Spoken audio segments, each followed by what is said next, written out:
BBC Nepali सेवाको साँझ पखबाट सञ्जय ढकालको नमस्कार। आजको कार्यक्रममा पार्टीको 10औं महाधिवेशनको उद्घाटन गर्दै अध्यक्ष केपी ओलीले भने देशको हितका लागि फेरि एमालेलाई नै एकल बहुमत आवश्यक। जनमतबाट हामीले एकल बहुमत ल्याउनु पर्ने छ यस देशका लागि, एमालेका लागि होइन, देश बनाउनका लागि। एमालेको नेतृत्व चयन र अन्य प्रक्रियाबारे संवाददातासँग कुराकानी। प्रधान न्यायाधीशको राजीनामा मागिरहेको नेपाल बारका पदाधिकारीले आज प्रधानमन्त्री देउवासँगको भेटमा उनलाई के भने? सरकारको तर्फबाट न्यायपालिकालाई यसरी बर्बाद अवस्थामा राखिराख्नु उपयुक्त हुँदैन। त्यो नैतिकताको आधारमा पनि उहाँले छोड्नको लागि सल्लाह दिनुपर्ने आवश्यक छ भन्ने कुरा हामी दिए। कोरोना भाइरस विरुद्ध खोपको तेस्रो बुस्टर मात्रा कति आवश्यक भन्ने बारे एक नेपाली विज्ञसँग कुराकानी र अन्तर्राष्ट्रिय प्रसङ्गमा कोरोना भाइरसको अति संक्रामक नयाँ भेरिएन्टका कारण कतिपय देशहरूद्वारा दक्षिण अफ्रिकाबाट हुने यात्रामा रोक। सबभन्दा पहिला प्रमुख विश्व समाचार। शरद केसीबाट समाचार सुन्नुहोस्। दक्षिण अफ्रिकामा पहिचान भएको कोरोना भाइरसको नयाँ भेरिएन्ट बेल्जियममा पनि भेटिएको छ, जुन युरोपमा भेटिएको पहिलो पटक हो। उक्त भेरिएन्टलाई लिएर विश्व स्वास्थ्य संगठन WHOले एउटा विशेष बैठक आयोजना गर्दैछ। जिनिभा स्थित विज्ञहरूले त्यसलाई चिन्ताजनक भेरिएन्ट हो होइन भन्ने सुनिश्चित गर्नेछन्। बैठकपछि नयाँ निर्देशन जारी गर्ने WHOले जनाएको छ। तर उक्त भेरिएन्ट कति संक्रामक हो र त्यस विरुद्ध खोप प्रभावकारी रहन्छ कि रहँदैन भन्ने स्थापित गर्न अझै केही हप्ता लाग्ने WHOको चेतावनी छ। ब्रिटेनका एकजना वरिष्ठ स्वास्थ्य अधिकारी डाक्टर सुसन हपकिन्सले भनिन्, मेरो विचारमा हामीले नयाँ भेरिएन्ट बारे थप जानकारी लिन जरुरी छ, तर पक्कै पनि त्यो अहिलेसम्मकै जटिल हो। कतिपय देशहरूले दक्षिण अफ्रिकाबाट गरिने यात्रामा प्रतिबन्ध घोषणा गरेका छन्। त्यसलाई लिएर दक्षिण अफ्रिकी सरकारले निराशा व्यक्त गरेको छ। त्यहाँका पर्यटन मन्त्री लिन्दुबे सिसुलीले आफ्नो देशलाई रातो सूचीमा राख्नु अपरिपक्व निर्णय भएको टिप्पणी गरे। नयाँ भेरिएन्टले उत्पन्न गरेको चिन्ताका कारण विश्वभरिको शेयर बजार प्रभावित हुन पुगेको छ। एसियामा जस्तै युरोपेली बजारमा पनि व्यापक गिरावट आएको छ। विमान सेवा र यात्रा व्यवसायको शेयर उल्लेख्य रूपमा झरेको छ। इन्धनको मूल्य पनि घटेको छ, तर सुनको व्यापार बढेको छ। विश्लेषकहरूले नयाँ प्रकारको भाइरसका कारण विश्वभर फेरि निषेधाज्ञा लगाइने चिन्ता देखिएको बताएका छन्। युके प्रवेश गर्न खोज्दा ज्यान गुमाएका 27 जना आप्रवासीहरूको विषयमा दिएको प्रतिक्रियासँगै फ्रान्स र ब्रिटेन बीच विवाद चर्किएको छ। ब्रिटिस प्रधानमन्त्री बोरिस जोन्सनले पठाएको र प्रकाशित गरेको एउटा पत्रले फ्रान्सका राष्ट्रपति इमानुएल म्याक्रोलाई आक्रोशित तुल्याएको थियो, तर ब्रिटेनले त्यो पत्र पूर्णतया उचित भएको बताएको छ। त्यसमा इङ्ग्लिस च्यानल पार गर्न रोक्ने प्रस्ताव र फ्रान्सले गैरकानुनी आप्रवासीलाई फिर्ता लिनुपर्ने उल्लेख छ। राष्ट्रपति म्याक्रोले ब्रिटेन गम्भीर नभएको आरोप लगाए। फ्रान्सले ब्रिटिस गृहमन्त्री प्रीति पटेललाई दिएको वार्ताको निम्तो पनि फिर्ता लिएको छ। तपाईँ बीबीसी नेपाली सेवाको साँझपख सुनिरहनु भएको छ। चीनका दुई ठूला सहर बेजिङ र साङ्घाईका अधिकारीहरूले सुत्केरी बिदा 30 दिन बढाएका छन्। अब त्यहाँका महिलाले सुत्केरी बिदा 5 महिनाभन्दा धेरै पाउने भएका छन्। चीनले धेरै सन्तान जन्माउन प्रेरित गरिरहेका बेला त्यस्तो निर्णय लिएको हो। बीबीसीका माइकल ब्रिस्टो भन्छन्, जजियाङ प्रान्तले त सुत्केरी बिदा पहिलो सन्तान जन्माउँदा 60 र दोस्रो तथा तेस्रो सन्तान जन्माउँदा 90 दिन बढाउने निर्णय गरिसकेका छन्। बीबीसीका माइकल ब्रिस्टोको भनाई। उनका अनुसार पछिल्ला साताहरूमा अन्य सहर र प्रान्तहरूले पनि सुत्केरी बिदा थप्ने त्यस्तै निर्णय गरिसकेका थिए। चिनिया दम्पतिलाई 3वटा सन्तान जन्माउन अनुमति दिने गरी गत वर्ष कानून संशोधन गरिए पनि जन्मदर घट्दो छ। इथियोपियाको सरकारले युद्ध रिपोर्टिङमा नयाँ प्रतिबन्धहरू घोषणा गरेको छ। टिग्रियन विद्रोहीहरूले राजधानीतर्फको आक्रमण जारी राख्ने बताएका बेला त्यस्तो घोषणा गरिएको हो।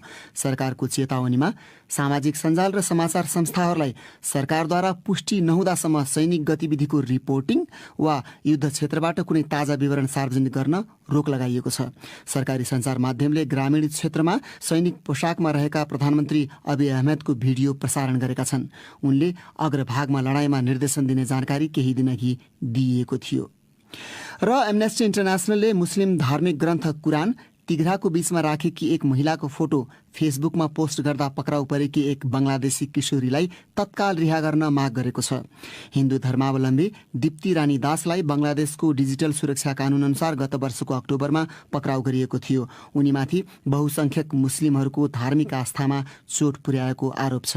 दोषी ठहरिएमा उनलाई 7 वर्षसम्मको जेल सजाय हुन सक्छ। वक्तव्यमा एमनेस्टीले भनेको छ, दिप्ती स्कुल जान पाउनुपर्छ, थुनामा होइन। यो बीबीसी नेपाली सेवा हो।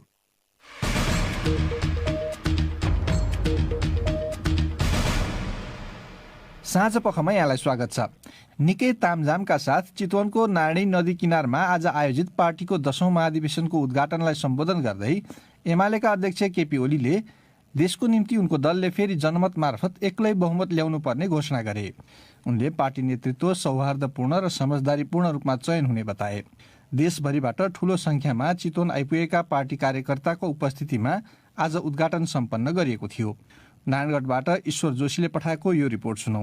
नारायणी नदी किनारमा बनाएको भव्य मञ्चमा नेकपा एमालेका अध्यक्ष तथा पूर्व प्रधानमन्त्री केपी ओलीले 10औं राष्ट्रिय महाधिवेशनको उद्घाटन गरेका थिए। उक्त अवसरमा बोल्दै अध्यक्ष ओलीले भने, जनमतको तयारी, जनमतबाट हामीले एक बहुमत ल्याउनु पर्ने छ। यस देशका लागि, एमालेका लागि होइन, एमालेका लागि बहुमत होइन, देश बनाउनका लागि, यस देशको सार्वभौम सत्ताको रक्षा गर्नका लागि। अध्यक्ष ओलीले सकभर सहमतिबाट नै आगामी 5 वर्षको लागि पार्टीको नयाँ नेतृत्व चयन हुने बताउँदै, तर यदि सहमति भएन भने प्रजातान्त्रिक प्रणालीबाट नै हुने बताए। भोलि बिहानबाट बन्द सत्र हुनेछ। पर्सि बेलुकासम्म हामी अत्यन्त सौहार्दपूर्ण वातावरणमा समझदारी, उच्च स्तरको समझदारी, सहमति, एकताका साथ, लोकतान्त्रिक अभ्यासका साथ महाधिवेशनलाई सम्पन्न गर्नेछौँ। उक्त अवसरमा प्रधानमन्त्री शेरबहादुर देउवाले 10औं राष्ट्रिय महाधिवेशनको सफलताको शुभकामना दिँदै सहमति र सहकार्य जरुरी रहेको बताए। जनतासँग जोडिएका मूल मुद्दाहरूमा समान धारणा गर्न हामी बीच निरन्तर संवाद सहकार्य आवश्यक छ। महाधिवेशनको उद्घाटन कार्यक्रममा नेकपा माओवादी केन्द्रका नेता लीलामणि पोखरेल, राष्ट्रिय जनमोर्चा नेपालका अध्यक्ष चित्रबहादुर केसी, जनता समाजवादी पार्टीका अध्यक्ष उपेन्द्र यादव, लोकतान्त्रिक समाजवादी पार्टीका अध्यक्ष महन्त ठाकुर, राष्ट्रिय प्रजातन्त्र पार्टीका अध्यक्ष कमल थापा लगायतले मन्तव्य राखेका थिए। महाधिवेशन उद्घाटनको क्रममा उत्तर दक्षिण फैलिएको नारायणी नदी किनारको करिब 1 किलोमिटर क्षेत्रमा कार्यकर्ताहरू जम्मा भएका थिए। शनिबार बिहानदेखि नै चितवनको सौरामा बन्द सत्र सुरु हुँदैछ। 3 दिनसम्म सञ्चालन हुने महाधिवेशनको बन्द सत्रपछि सिधै नयाँ नेतृत्वका लागि निर्वाचन प्रक्रिया सुरु हुने बताइएको छ। महाधिवेशनमा 2300 प्रतिनिधिहरू सहभागी रहेका छन्। ईश्वर जोशी, बीबीसी, नारायणगढ। उद्घाटन सत्र पश्चात अब नेकपा एमालेको महाधिवेशनका बन्द सत्रहरू भोलिबाट सुरु हुँदैछन्। यसै सन्दर्भमा आज देखिएको माहौलबारे अहिले नारायणगढमै रहेका हाम्रा संवाददाता माधव नेपालसँग हामीले कुराकानी गरेका थियौँ। सबभन्दा पहिले आज उद्घाटनका बेला भेला भएका एमालेका कार्यकर्ताहरूमा हालै पार्टीले लगातार केन्द्रदेखि प्रदेशहरूमा सरकार गुमाउँदै गएको अनि विभाजित बनेको बारे कस्ता भावना प्रकट गरे भनेर सोधेका थियौँ। सञ्जयजी, सम्भवतः सरकारबाट हट्न परेको आक्रोश देखिन्थ्यो त्यहाँ। खास गरी एमाले आज जति मानिसहरूलाई उतार्यो चितवनको नारायण नदी किनारमा, त्यो भनेको अब चाहिँ हामी कसैलाई देखाउन पर्छ भन्ने हिसाबले पार्टीले कार्यकर्तालाई जम्मा गर्यो। र कार्यकर्ताहरूमा पनि एक प्रकारको जोस के सञ्चार गरिएको रहेछ भने अब फेरि पनि पार्टी चाहिँ अब नेकपा एमाले भनेको पूर्वगत अवस्थामा, फुट्नुभन्दा अगाडिको अवस्थामा पुग्ने भन्ने हिसाबले कार्यकर्ताहरू पनि त्यो कार्यक्रममा चाहिँ सहभागी भएको पाइयो। अब कतिपय एकदम वरिष्ठ पुराना नेताहरू माधव कुमार नेपाल, झलनाथ खनाल, वामदेव गौतम अहिले सो पार्टीमा छैनन्। त्यसले चाहिँ कस्तो फरक पारेको देखियो कार्यकर्ताहरूको मनोभावनामा? अलि पाका किसिमका जो 2035 सालदेखि नै नेकपाको राजनीतिमा झलनाथ खनाल, माधव नेपाल, वामदेव गौतम लगायतका नेताहरूको चाहिँ समितिमा रहेर काम गरेका पाका सर्वसाधारण कार्यकर्ताहरू थिए। उनीहरूसँग कुरा बुझ्दाखेरि उहाँहरू चाहिँ छोडेर नगएको भए पार्टी चाहिँ धेरै राम्रो हुने थियो। उहाँहरू छोडेर जाँदाखेरि हामीलाई दुःख लागेको छ।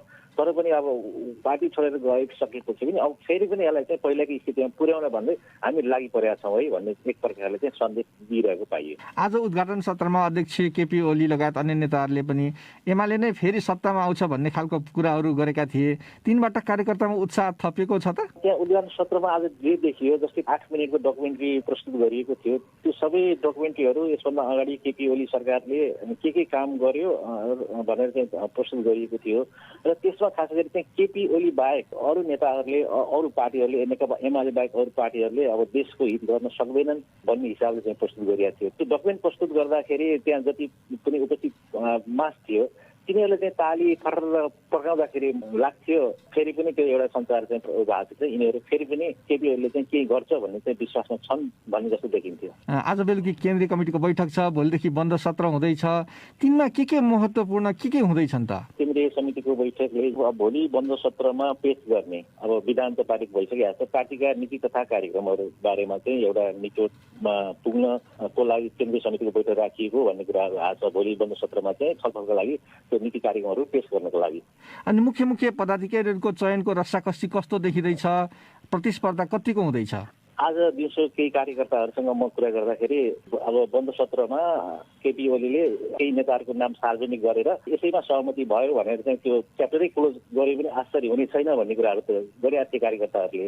एउटा सम्भावना त्यो पनि छ र अर्को सम्भावना चाहिँ अब केपी ओलीलाई चुनौती के छ भने आफ्ना पक्षका पार्टीका पुराना कार्यकर्तालाई मिलाउनु त छँदैछ, त्यसपछि माओवादीबाट आएका नेताहरूलाई चाहिँ म्यानेज गर्न छँदैछ। यो हिसाबले चुनौतीपूर्ण देखिन्छ। त्यसरी खुलेर चाहिँ कोही आएका छैनन्, खुलेर आएका छैनन्। त्यो भीमराल बाहेक अहिलेसम्मको अवस्थामा केन्द्रीय सदस्यहरू खुलेर आएका छन्। त्यही गठजोड चाहिँ के बन्छ भन्ने गरिन्छ भने बाहिर सुन्दाखेरि केपी ओलीलाई अध्यक्ष मानेर एक समूह ईश्वर पोखरेल वरिष्ठ उपाध्यक्ष अनि शङ्कर पोखरेल महासचिव र अर्को समूह चाहिँ सुभाष नेवाङ वरिष्ठ उपाध्यक्ष, विष्णु पौडेल चाहिँ महासचिव हुने गरी चाहिँ प्यानल बन्छ भन्ने कुरो आइरहेको छ। अब अन्त्यमा यो अहिले नेपालमा कोरोना भाइरसको त्यति सङ्क्रमण अलिक घटे पनि पुरै हटिसकेको छैन। त्यहाँ अब धेरै मान्छे जम्मा भएका थिए। जनस्वास्थ्यको मापदण्डको हिसाबबाट त्यहाँ कतिको पालना भएको पाइयो? कोरोना कुरा गर्दाखेरि अब आयोजकहरूले मञ्चबाट कोरोना अझै हटिसकेको छैन, कृपया मास्क लगाउनुहोस् भनेर सचेतना गरिरहेको पाइएको थियो। तर कार्यकर्ताहरूमा चाहिँ अब कोरोना छ र भन्ने प्रकारको देखिन्थ्यो। मास्कहरू चाहिँ प्राय लागेको देखिन्थेन। मान्छे चाहिँ एक आपसमा अति नजिक भएर हुलमुल नै अलिक बढी नै देखिन्थ्यो। उनी थिए नारायणगढमा रहेका हाम्रा संवाददाता माधव नेपाल। अब पालो श्रोता प्रतिक्रियाको। प्रस्तुत गर्दैछन् साथी शरद केसी र रमा पराजुली। आज हामीले सामाजिक सञ्जाल फेसबुक र ट्विटरमा राखेको प्रश्न थियो, नेकपा एमालेको 10औं महाधिवेशन आज चितवनमा सुरु हुँदैछ। हालैका घटनाक्रमले बदलिएको राजनीतिक परिप्रेक्ष्यमा संसदको सबैभन्दा ठूलो दलको महाधिवेशनको बारेमा तपाईको धारणा के छ?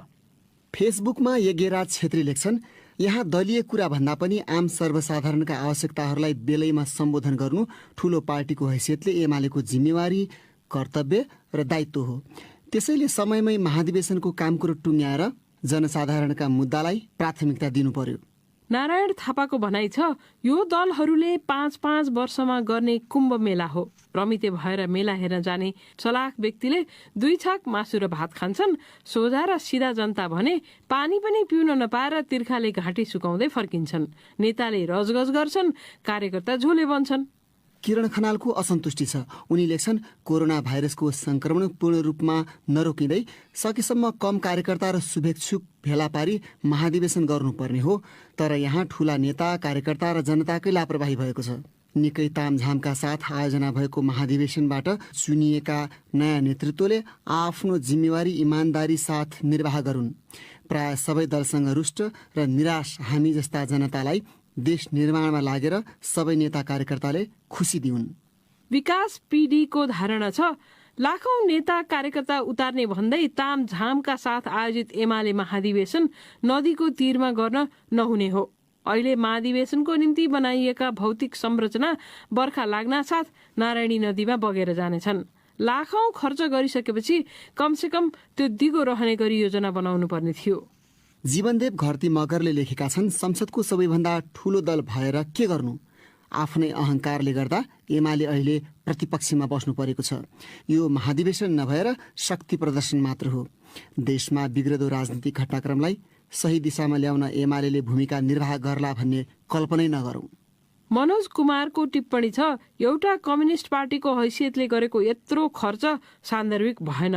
महाधिवेशनमा गरेको खर्च जनताको सुविधा वा देशको विकासमा लगानी गरेको भए उपयुक्त हुने थियो। यो प्रक्रिया कम खर्चिलो बनाउँदै लग्नुपर्छ। नयाँ नेतृत्वले यस्ता कुरामा सुधार गरोस्। शुभकामना। कुशलदेव घिमिरेले लेखेका छन्, एक स्वतन्त्र नागरिकको हैसियतमा मलाई लाग्छ केपी शर्मा ओली विरुद्धको गठबन्धन झन खराब निस्किएर आयो, जसले गर्दा एमालेलाई नै फाइदा गरेको छ। समृद्ध नेपाल, सुखी नेपालीको नाराले वास्तवमा एमालेलाई विकास प्रेमी दलको छवि बनाउन मद्दत गरेकै छ। अधिकांश जनता दलभन्दा विकासका एजेन्डालाई महत्त्व दिने मानसिकतामा छन्। ट्विटरमा कमान सिंह पाखरिन लेख्छन्, नेपालमा नेताहरूले आफू र आफ्नो पार्टीलाई कम्युनिस्ट भन्छन्, तर सोच र व्यवहार हेर्दा कम्युनिस्ट आचरणको थोपो भेटिँदैन। अहिले जति खर्च गरेर नारायणी किनार सिँगारेर एमाले महाधिवेशन गर्दैछ त्यो रकमले कैयौं सुकुम्बासीको घरबासको व्यवस्था हुन सक्ने थियो। अनि श्यामजीको धारणा छ देशको अबको बाटो भनेको आर्थिक क्रान्ति नै हो। बेरोजगारीले देश थिलथिलो भएको छ। आर्थिक प्रगतिको खाकामा छलफल समेत गरेर महाधिवेशन सम्पन्न होस्, शुभकामना। न्यायालयमा व्याप्त विवादबारे चाँडै सत्ता गठबन्धन दलसँग छलफल गरेर टुङ्गोमा पुग्ने प्रधानमन्त्री शेरबहादुर देउवाले आफूहरूलाई बताएको बार एसोसिएसनका पदाधिकारीले बताएका छन्। प्रधान न्यायाधीश चोलेन्द्र शमशेर जबराको राजीनामा माग गरेर आन्दोलन गरिरहेको वकिलहरूको छाता संगठनले केही समय यता आफ्ना मागबारे राजनीतिक दलहरूलाई जानकारी दिँदै समर्थन खोजिरहेको छ। यसै सिलसिलामा हामीले प्रधानमन्त्री देउवासँगको भेट पश्चात बारका अध्यक्ष चण्डेश्वर श्रेष्ठलाई सम्पर्क गरी प्रधानमन्त्रीले तपाईँहरूलाई साथ दिन्छु भने त भनेर सोधेका थियौँ। अब उहाँको कुरा सुन्दाखेरि अवस्थामा गठबन्धनको भएको हुनाले गठबन्धनमा म राख्छु, आज भोलि नै म राखेर हामी उ गर्छौँ भन्ने कुरा गर्नुभएको छ। त्यसले गर्दाखेरि राम्रै होला जस्तो लाग्छ। इन केस उहाँहरूले न्यायपालिकामा अहिले जुन भ्रष्टाचारको इस्युमा जो आन्दोलन भइरहेको छ त्यसलाई चाहिँ उहाँहरू चाहिँ ध्यान दिनु भएन भने त्यस्तो अवस्थामा यो आन्दोलन चाहिँ न्यायपालिका मात्र होइन, न्यायपालिका त राज्यको 3 अङ्ग मध्ये एउटा अङ्ग हो। त्यो एक अङ्गलाई बिगार्नको लागि कार्यपालिका व्यवस्थापिकाले पनि हेरेन भन्ने आन्दोलन फेरि नागरिकको तर्फबाट बारको तर्फबाट त्यहाँ पनि तेर्सिन सक्छ। त्यसले गर्दाखेरि उहाँहरू त्यो रिस्क चाहिँ लिनु होला जस्तो लाग्दैन। अब तपाईँहरूले चाहिँ खासमा उहाँलाई के सुझाव दिनुभयो, के गर्नुपर्छ भनेर भन्नु? हामीले 3टा चिज दियौँ। एउटा चाहिँ उहाँले सहज हिसाबबाट राजीनामा गर्ने जो बारले आन्दोलन आह्वान गरिराखेका छौँ त्यो कुरा भयो। भ्रष्टाचारको जालो बिचौलियाको जालो छ त्यो तोड्नको लागि चाहिँ चोलेन्द्र शमशेर जबरा जसलाई सर्वोच्च अदालतकै 18 जना न्यायाधीशहरूले कसैले पनि मानिराख्नु भएको छैन। न्याय सम्पादनमा उहाँलाई सबैले छोडिसकेको छ। अनि न्याय प्रशासनको सर्वोच्च अदालतमा पूर्ण बैठक हो, फुल कोर्ट हो। फुल कोर्टमा उहाँले हेड गर्न सकिराख्नु भएको छैन। अरूले निर्णय गरेको कुरामा उहाँ सहीसम्म गर्ने काम गरिराख्नु भएको छ। जिजुरी मात्रै उहाँ प्रधान न्यायाधीश, डिफेक्टोमा उहाँ प्रधान न्यायाधीशको रूपमा रहनु भएको छैन। त्यस कारणले गर्दाखेरि उहाँलाई राजीनामा दिएर जानु सबभन्दा राम्रो उपाय। दोस्रो चाहिँ संविधान अनुसारको महाभियोग लगाउने कुरा यो दलहरूले गर्ने कुरा भयो। तेस्रो कुरा भनेको नैतिक रूपले पनि यो उहाँ चाहिँ सर्वोच्च अदालतको प्रधान न्यायाधीश जस्तो पद यो कानुन अनुसार म बसिरह अरू जागिर जस्तो बसिरहने ठाउँ होइन। विश्वास भएको मान्छेको बाट मात्रै न्याय पाउँछ भने विश्वास गर्छ, न्याय पाउनको लागि आउँछ। चारैतिरबाट प्रश्न उठेको अवस्थामा नैतिकताको आधारबाट पनि उहाँ बस्न उपयुक्त हुँदैन। त्यसको लागि सरकारको तर्फबाट न्यायपालिकालाई यसरी चाहिँ बर्बाद अवस्थामा राखिराख्नु उपयुक्त हुँदैन। त्यो नैतिकताको आधारमा पनि उहाँले छोड्नको लागि चाहिँ सल्लाह दिनुपर्ने आवश्यक छ भन्ने कुरा हामी दियौँ। तपाईँहरूले सत्ता गठबन्धनका नेताहरूसँग भेट्दाखेरि अब उहाँहरूले तपाईँहरूको आन्दोलन ठिक छ पनि भनिरहेको जस्तो देखिँदैन, तर कुनै कदम पनि चालेको छैन। यो हिचकिचाहट किन होला?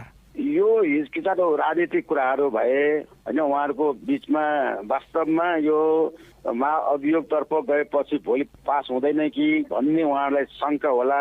तर त्यो पास र फेलको कुरा होइन। पास र फेलको कुरा छुट्टै पार्ट हो। हामीलाई के विश्वास छ भन्दाखेरि भ्रष्टाचार मुक्त न्यायपालिका बनाउनलाई नेपाल बारले जो अभियान चलाएको छ उहाँलाई 17 बुँदा उहाँले गर्नुभएका करतुतहरू उहाँले राजीनामा अथवा महाअभियोगमा जानुपर्ने 17वटा बुँदाहरू बुँदागत रूपमा दिएका छौँ। त्यो स्थितिमा त्यसको विपक्षमा कोही पनि उभिन सक्ने हुँदैन। यदि कोही उभियो भने त्यो भ्रष्टाचारको पृष्ठपोषक पक्षपोषक हुन्छ, बिचौलियाहरूको पक्षपोषक हुन्छ। अब यस बीचमा प्रधान न्यायाधीशज्यूले पनि केही सुधारका कदमहरूमा सहमति जनाएको त देखिन्छ होइन? त्यसमा चाहिँ तपाईँहरूले अझै चित्त नबुझाएर बसिराख्नु भएको छ। त्यतापट्टिबाट पनि सहमति खोज्न सकिन्थ्यो कि त? होइन, यो सुधारका कुरा उहाँले गर्नुभएको होइन। सुधारका कुराहरू त्यहाँका जो प्रधान न्यायाधीशसँग बस्न चाहँदैन, बस्न सकिँदैन भन्ने उहाँको स्ट्यान्ड एकदमै स्ट्यान्डको रूपमा छ। उहाँहरूले यो सेवाग्राहीहरूलाई सेवा दिनबाट हामी रोकिनु हुँदैन। प्रधान न्यायाधीशको कारणले गर्दाखेरि त्यसो गर्नु हुँदैन। उहाँलाई न्याय सम्पादनबाट वञ्चित गरेर भए पनि अगाडि बढ्नुपर्छ भनेर बार एसोसिएसनको माग अनुसार गोला प्रणालीमा जान अहिले सुधारको कदम सुरु गरिएको हो। त्यो पर्याप्त अझ पनि छैन। उनी थिए बार एसोसिएसनका अध्यक्ष चण्डेश्वर श्रेष्ठ। अब एउटा अन्तर्राष्ट्रिय प्रसङ्ग। अति संक्रामक मानिएको कोरोना भाइरसको नयाँ भेरिएन्टका कारण कतिपय देशहरूले दक्षिण अफ्रिकाबाट हुने यात्रामा रोक लगाएका छन्। त्यसप्रति दक्षिण अफ्रिकाले निराशा व्यक्त गरेको छ। नयाँ भेरिएन्टलाई लिएर युकेले 6 देशसँगको हवाई उडान निलम्बन गरेको स्वास्थ्य मन्त्री साजिद जावेदले बताए। बीबीसी विवरणहरूमा आधारित रिपोर्ट सुनौ रमा परजुलीबाट। B11529 भनिएको उक्त भेरिएन्ट अहिलेसम्म दक्षिण अफ्रिका, हङकङ र बोत्सवानामा गरी 59 जनामा मात्रै पुष्टि भएको छ। एक विज्ञले त्यसलाई हामीले अहिलेसम्म देखेको सबैभन्दा खराब भेरिएन्ट भनेका छन् र यो भेरिएन्टले अहिले खोपका कारण आएको प्रतिरोधी क्षमतालाई तोड्न सक्ने भन्दै चिन्ता व्यक्त भएका छन्। युकेका स्वास्थ्य मन्त्री जावेदले यसबारे थप अध्ययन आवश्यक रहेको उल्लेख गर्दै नयाँ भेरिएन्टमा धेरै उत्परिवर्तन भएको र त्यो संख्या डेल्टा भेरिएन्टमा भन्दा दोबर हुन सक्ने बताए। उनले भने यसले के संकेत गर्छ भने यो भेरिएन्ट बढी संक्रामक छ र अहिलेका खोपहरूको यसमाथि कमै असर हुन सक्छ। युकेले दक्षिण अफ्रिका, नामिबिया, जिम्बाब्वे, बोत्सवाना, लेसेथो र इस्वाटिनीसँगका सबै उडान स्थगित गरेको छ। मन्त्री जावेदले सावधानी र आफ्नो सीमाको सकेसम्म सुरक्षा गर्न त्यसो गरिएको बताए। शुक्रबार मध्याह्नदेखि विगत 10 दिनभित्र ती देश भ्रमण गरेका विदेशी र आयरल्यान्डका नागरिकहरूलाई इङ्ल्यान्ड प्रवेशमा निषेध गरिएको छ। ती देशबाट आउने ब्रिटिस नागरिकहरू आइतबारदेखि होटलमा क्वारेन्टिनमा बस्नुपर्ने र त्यसअघि घरमै एकान्तवासमा बस्नुपर्ने बताइएको छ। होटल क्वारेन्टिन प्रणाली स्थापित नभएसम्म ती देशसँग निलम्बित उडान नियमित नहुने बताइएको छ। दक्षिण अफ्रिकामा कोरोना भाइरसको नयाँ भेरिएन्ट तीव्र रूपमा फैलिरहेको पत्ता लागेको हो। पहिलाका उत्परिवर्तन भन्दा यो पछिल्लो उत्परिवर्तन थप घातक हो कि होइन भन्ने स्पष्ट भइसकेको छैन। विश्व स्वास्थ्य संगठनका विज्ञहरूले यसबारे दक्षिण अफ्रिकी अधिकारीहरूसँग छलफल गर्दैछन्। बीबीसी संवाददाता जेम्स ग्यालाहरले अहिलेसम्म भएका भाइरसका उत्परिवर्तन मध्ये यो पछिल्लो उत्परिवर्तन सबैभन्दा अत्यधिक भएको बताएका छन्। त्यो रिपोर्ट प्रस्तुत गर्दै थिइन् रमा पराजुली। अब सुरुमा 2 मात्रा खोप लगाएमा पूर्ण हुने भनिए पनि अहिले कतिपय विकसित देशहरूले आफ्ना नागरिकहरूलाई कोरोना भाइरस विरुद्ध थप मात्रा अर्थात् बुस्टर डोज दिन थालेका छन्। यस्तो बेला नेपालमा पनि त्यसबारे चासोहरू व्यक्त हुन थालेका छन्। अधिकारीहरूले नेपालमा अहिले पर्याप्त मात्रामा कोरोना भाइरस विरुद्धको खोप रहेको भन्दै खोप अभियान तीव्र बनाउन थालिएको बताएको बेला बुस्टर डोजबारे पनि चासो व्यक्त भएको पाइएको हो। संक्रामक रोग विज्ञहरूका भनाइमा एकपटक कोभिड भइसकेका तथा पूर्ण मात्रा खोप लगाएकाहरूको पनि 6-8 महिनापछि प्रतिरोधी क्षमता कमजोर बन्ने कतिपय अनुसन्धानले देखाएका छन्। यसै सिलसिलामा हाम्रा साथी विष्णु पोखरेलले संक्रामक रोग सम्बन्धी अनुसन्धानकर्ता प्राध्यापक डाक्टर बुद्ध बस्नेतलाई सम्पर्क गरी नेपालमा बुस्टर डोज बारे सोच्ने बेला आएको हो भनेर सोधेका थिए। मेरो विचारमा नि प्राथमिकता चाहिँ केलाई दिनुपर्छ भनेदेखि सबै नेपालीहरूलाई 2टा भ्याक्सिन दिन पाइयो भनेदेखि एकदमै फलदायक हुन्छ जस्तो लाग्छ। हेर्नुहोस्, पहिला के बुस्टर भन्दा पनि, किनभने यो बुस्टरको कुरा महत्त्वपूर्ण भए तापनि यो प्रमाण चाहिँ नि अप्रत्यक्ष छ के बुस्टर लाउन साथ कति फलदायक हुन्छ भर्सेस सबैलाई व्यापक रूपमा जुन हाम्रो सरकारले अहिले गरिराखेको छ नि त्यसमा चाहिँ नि प्राथमिकता दिनुपर्ने जस्तो मलाई लाग्छ। अब बुस्टर डोजको कुरा प्रमाण के यो प्रतिरोधी क्षमता अब कति कम छ भन्ने यो प्रश्न अझ प्रश्नकै रूपमा छ कि जवाफ आएको छैन। एउटा कुरा के छ त भन्नु होला भनेदेखि यो जम्मै किसिमको भ्याक्सिन, त्यो Chinese vaccine, Indian serum institute बनाएको र त्यो भारत बायोटेकले बनाएको त्यो एस्ट्राजेनेका भइहाल्यो, अफकोर्स फाइजर, मोडर्ना भ्याक्सिनहरू सबैले चाहिँ नि के प्रत्यक्ष रूपमा देखाएको छ भने 2टा डोज लायो भनेदेखि मृत्युबाट बाँच्ने सम्भावना एकदमै छ के। त्यसमा त यो जम्मै भ्याक्सिनले जुन अहिले यहाँ हाम्रो नेपालमा उपलब्ध छन् तिनीहरू सबैले के देखाएको छ भने हस्पिटलाइजेसन र मृत्युबाट चाहिँ नि रोक्ने यसको छ। अब त्यसमध्ये अब हेर्नुहोस् यो त व्यापक रूपमा छ नि त यो रोग 100 2-3 जनालाई चाहिँ नि त्यो भ्याक्सिन लाए तापनि समस्या छ भन्ने देखाएको छ। अब जस्तो बुद्धजी तपाईँले अब विभिन्न यो जर्नलहरूमा पनि अनुसन्धानात्मक लेखहरू लेखिराख्नु भएको हुन्छ, अध्ययन पनि गरिराख्नु भएको हुन्छ। यो अन्तर्राष्ट्रिय रूपमा गरिएको अध्ययनले चाहिँ यो खोप लगाएको कति समयपछि बुस्टर डोज भनिन्छ भनौँ अतिरिक्त मात्रा लगाउनुपर्छ भन्ने देखाएका छन्। म त्यही भन्दैछु कि यो प्रतिरोधी क्षमता कति कम छ यो के बुझ्नु पर्यो भने यो त इन्फ्लुएन्जा भाइरस जस्तो होइन जुन चाहिँ नि यसको के परिचय राम्रो छ, इन्फ्लुएन्जा फ्लू भन्छ नि। यो त कोरोना नोभल भने नवीन नयाँ भाइरस छ र यसको चाहिँ नि अनि यो भ्याक्सिन पनि नयाँ छ। यो त हामी भाग्यले चाहिँ नि यो भ्याक्सिन पनि उपलब्ध भयो आदि इत्यादि। तर अब यसले कतिसम्म यो भ्याक्सिनले चाहिँ नि छेक्छ त 6 महिना 8 महिना 1 वर्ष 2 वर्ष यो विभिन्न भ्याक्सिन छन्। यो अझ पनि तपाईँको त्यो के एकदम क्लियर कट छैन। अब यो बुस्टरको कुरा आइराखेको छ। बुस्टरको कुरा अहिले के छ त भने एउटा कुरामा चाहिँ नि सहमत छ विशेषज्ञहरूको। के भन्नु होला भने अलि सिनियर सिटिजन्स लाइक 60 वर्ष नागेका अथवा कोमोर्बिडिटिज हुने के जसलाई चाहिँ नि डायबिटिज छ, दीर्घ रोगी अथवा दीर्घ रोग र किडनी ट्रान्सप्लान्ट गरेको छ, लिभर ट्रान्सप्लान्ट गरेको छ, क्यान्सरको रोगी हुनुहुन्छ। सो उहाँहरूलाई चाहिँ नि यो बुस्टर डोज दिनेमा ठुलो सहमत छ। यो ग्रुपले चाहिँ नि पाउनुपर्छ सायद हाम्रो नेपालमा पनि। तर सबैलाई बुस्टर डोज चाहिने भन्ने कुरा मेरो विचारमा चाहिँ नि त्यो प्रत्यक्ष छैन र प्राथमिकता कतातिर जानु पर्यो भने सबैले 2टा डोज त पाउनु पर्यो जस्तो लाग्छ। अब जस्तो कति मान्छेले चाहिँ यो 2टा मात्रा चाहिँ सबै सम्पूर्ण जो चाहिँ योग्य छन् उमेरको हिसाबले उनीहरूले पाइसक्नु पर्यो पाउनु पर्यो भन्ने प्राथमिकता रह्यो होइन। तर अब यो कति मान्छेले चाहिँ बुस्टर डोज सुन्या मात्रै हुन्छ। यो खासमा के हो यो अन्तर्राष्ट्रिय यसको अभ्यास चाहिँ के छ कस्तो? अन्तर्राष्ट्रिय अभ्यास के छ भने तपाईँले नै भन्नुभयो त्यो प्रतिरोधी क्षमता मतलब एन्टिबडिज अथवा अरू सुरक्षा प्राप्त गराइदिने तत्त्व कम हुँदै गएको छ कि तपाईँले 2टा भ्याक्सिन पाउनुभयो तर त्यसको 6-8 महिनापछि के त त्यो क्षमता कम भयो त त्यो प्रतिरोधी क्षमता भन्नेमा चाहिँ नि एउटा अर्को भ्याक्सिन त्यही कम्पनीको हो कि अर्को कम्पनी त्यसमा पनि तपाईँको लाइक अब 2टा एस्ट्राजेनेका पायो त्यसपछि फाइजर पायो भने झन् राम्रो हुने हो कि यी सबै अनुसन्धानका विषय जस्तो भइराखेका छन्। कतिले यो मात्रा मिलाउँदाखेरि राम्रो प्रभावकारी देखिएको भन्ने पनि केही रिपोर्टहरू आएका थिए। यो चाहिँ के छ यो मात्रा मिलाउनेकोमा कतिको यो देखिएको छ राम्रो हुने भन्ने अथवा नमिलाउँदा ठिक हुन्छ भन्ने कि कस्तो देखिएको? मेरो यसमा पनि त्यो प्रमाण प्रत्यक्ष छैन कि मेरो विचारमा चाहिँ नि यो फरक एस्ट्राजेनेका लाछ र अहिले फाइजर छ त्यो लायो भनेदेखि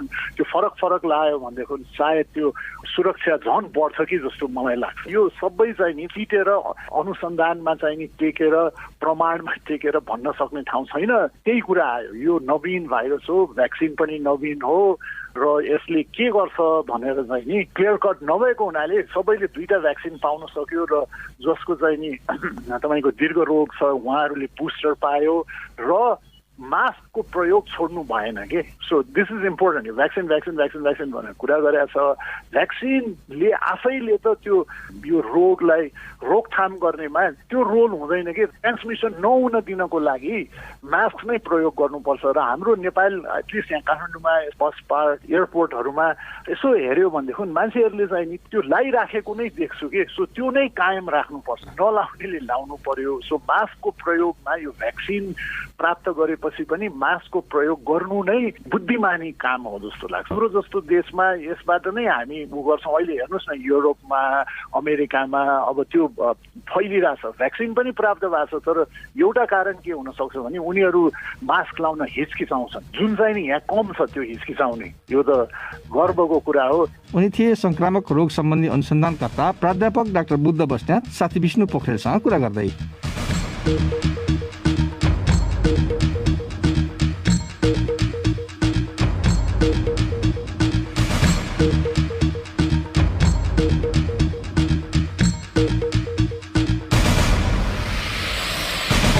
हस् त यसका साथै BBC नेपाली सेवाको साँझ पख यहीँ सकिन्छ। हामीलाई चाहिँ सोमबार बिहान 7:15 बजेसम्मका लागि बिदा दिनुहोस्। नमस्कार।